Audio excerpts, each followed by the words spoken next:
नमस्कार मंडळी, ही आहे गुढीपाडव्याची नैवेद्य थाळी. ती आज मी घेऊन आले आहे. याच्यात विविध पदार्थ आहेत. चित्रान्नम आहे, फळं आहे, आलूची भाजी आहे, पुरणपोळी आहे, आमटी आहे, साधं वरण भात आहे, केळी आहे आणि पालकाची भाजी.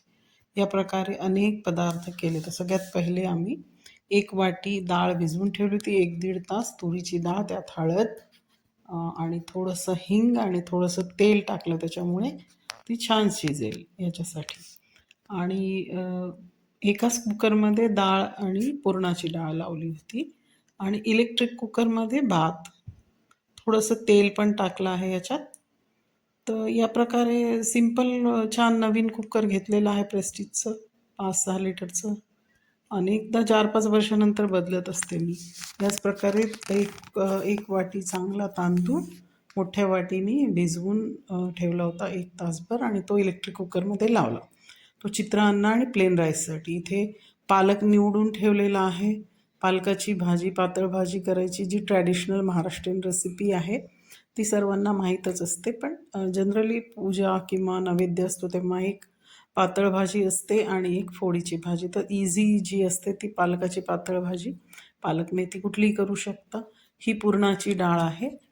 तर ही पण 1 तास 1.5 तास भिजवून ठेवली होती आणि त्याच्यानंतर कुकर लावला होता. तर इथे बटाटे, तूर डाळीचं वरण, पुरण शिजलं. तर पुरणाच्या डाळीला शिजल्यानंतर चांगले 7-8 शिट्ट्या दिल्या होत्या. हे तिन्ही शिजून गेलं.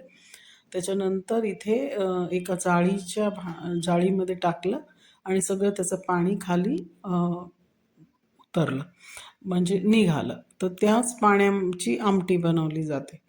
तर इथे मग मिक्सरमध्ये ती कोरडी झालेली डाळ टाकून मिक्स करून घेतलं आणि इलेक्ट्रिक जे हे असतं इंडक्शन, त्याच्यावरच मी एक नवीन कढाई घेतली आहे. विनोदची, फार सुंदर आहे ती. इंडक्शनवर आणि गॅसवरही चालते. तर त्याचं उद्घाटनच होतं समजायचं पाडव्याच्या दिवशी. तर त्यामध्ये ती पुरणाची डाळ टाकली आणि थोडंसं साखर टाकली आहे. मी नेहमी थोडंसं याच्यामध्ये इलायची पावडर, जायफळ तर टाकतेच, प्लस थोडेसे पोहे पण टाकते. हे माझ्या आईची ट्रिक आहे. तर पोहे अगदी 1 चमचा किंवा 2 चमचेच एका वाटीसाठी पोहे टाकल्यामुळे जी पोळी आहे ती एकदम खुसखुशीत आणि म्हणजे खव्यासारखी होते, फार सुंदर होते. तर या प्रकारे पुरण शिजवून घेतलं. पुरण तर शिजवायचं बराच वेळ लागतो, 15-20 मिनटं लागतात. हे सगळं शिजलं. ह्याची ही एक ट्रिक आहे की जेव्हा असा उभा चमचा राहतो त्याचा अर्थ पुरण तयार झालं आहे. त्याच्यानंतर ही थाळी जरा लांब प्रोसिजर आहे आणि डिटेल रेसिपी दाखवलेली आहे. तर इथे मी जिरे, मोहरी, मिरची, कढीपत्ता घालून एक बटाट्याची सिंपलशी ड्राय भाजी करून घेत आहे. आणि या प्रकारे जी थाळी आहे ती खूप मोठी आहे, त्याच्यामुळे मी 2 भागात दाखवत आहे. नैवेद्य थाळी सिंपल पद्धतीने केली आहे, पण कंटिन्यू कॅमेरा चालूच होता, तर त्याच्यामुळे हर एक पदार्थ पूर्वतयारीसहित इथे दाखवला आहे. तर कुकरमध्ये जेव्हा डाळ आणि पुरणाची डाळ लावली होती, त्याचबरोबर त्यातच आम्ही हे पण बटाटे पण 2-3 लावले होते. कारण छोटी फॅमिली असल्यामुळे जास्त कोणी येणार नव्हतं जेवायला, तर फक्त फॅमिलीपुरतंच होतं. पण शूटिंग करायला वगैरे फार वेळ लागला. तर ही मग साधी सिंपल भाजी करून घेतली. तोपर्यंत इलेक्ट्रिक कुकरमध्ये राईस तयार झालेला होता. त्यातला थोडा राईस घेतला आणि त्याच्यावरती कोथिंबीर आणि मिरच्या, शेंगदाणे, डाळवं असं सगळं घालून त्याचा एक लेमन राईसचा मसाला मिळतो, तो घातला.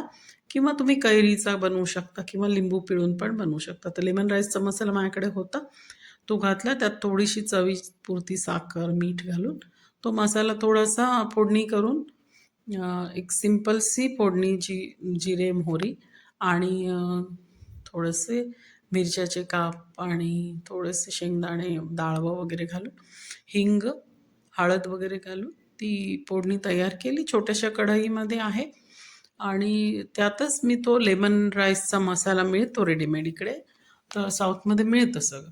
तर त्या मसाल्याला घातलं किंवा तुम्ही फक्त लिंबू एक घ्यायचं, ते पिळलं तरी चालतं. बिया काढून टाकून नुसतं लिंबाचा रस घातला.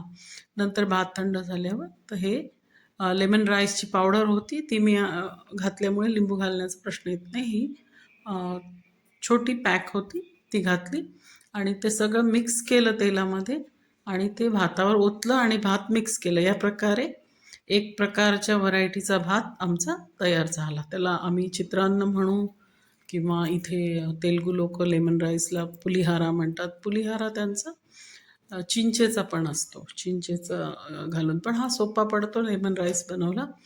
त्याच्यानंतर मी साध्या पोळ्या पण थोड्याशा बनवून ठेवल्या, कारण सगळेजण पुरणपोळ्या खात नाही म्हणून सिंपल.